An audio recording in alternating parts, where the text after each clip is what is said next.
1 Kings chapter 19. Ahab reported to Jezebel everything that Elijah had done, including the massacre of the prophets. Jezebel immediately sent a message to Elijah with her threat. The gods will get you for this, and I'll get even with you. By this time tomorrow, you'll be as dead as one of those prophets. When Elijah saw how things were, he ran for dear life to Beersheba, far in the south of Judah. He left his young servant there and then went on into the desert another day's journey. He came to a lone broom bush and collapsed in its shade, wanting in the worst way to be done with it, just to die. Enough of this, God. Take my life. I'm ready to join my ancestors in the grave. Exhausted, he fell asleep under the lone broom bush. Suddenly, an angel shook him awake and said, "Get up and eat." He looked around and, to the surprise, right by his head were a loaf of bread, baked on some coals and a jug of water. He ate the meal and went back to sleep. The angel of God came back, shook him awake again and said, "Get up and eat some more. You've got a long journey ahead of you." He got up, ate and drank his fill and set out.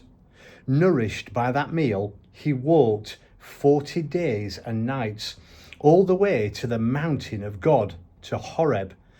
When he got there, he crawled into a cave and went to sleep. Then the word of God came to him. "So Elijah, what are you doing here?" "I've been working with my heart out for the God-of-the-Angel-Armies," said Elijah. "The people of Israel have abandoned your covenant, destroyed the places of worship, and murdered your prophets. I'm the only one left, and now they're trying to kill me." Then he was told, "Go, stand on the mountain at attention before God. God will pass by." A hurricane wind ripped through the mountains and shattered the rocks before God. But God wasn't to be found in the wind. After the wind, an earthquake. But God wasn't in the earthquake. And after the earthquake, fire. But God wasn't in the fire. And after the fire, a gentle and quiet whisper. When Elijah heard the quiet voice, he muffled his face with a great cloak, went to the mouth of the cave and stood there. A quiet voice asked, "So, Elijah, now tell me, what are you doing here?" Elijah said it again. "I've been working my heart out for God, the God of the angel armies, because the people of Israel have abandoned your covenant, destroyed your places of worship, and murdered your prophets. I'm the only one left, and now they're trying to kill me."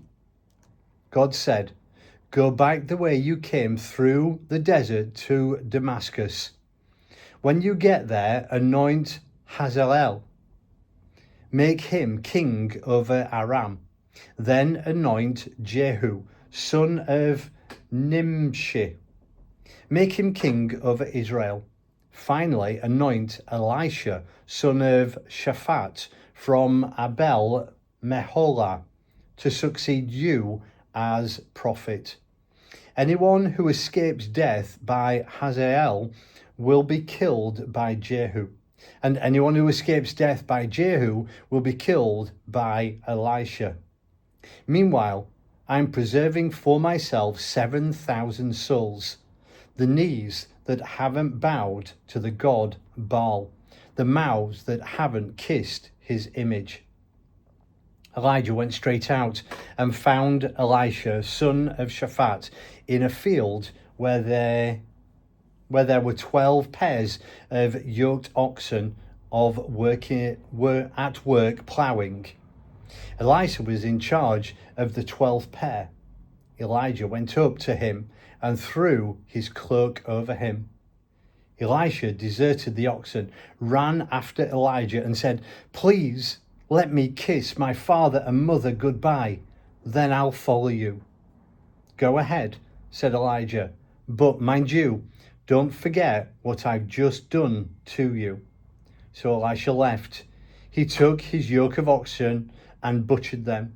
He made a fire with the plow and sickle and then boiled the meat, a true farewell meal for the family. Then he left and followed Elijah, becoming his right-hand man.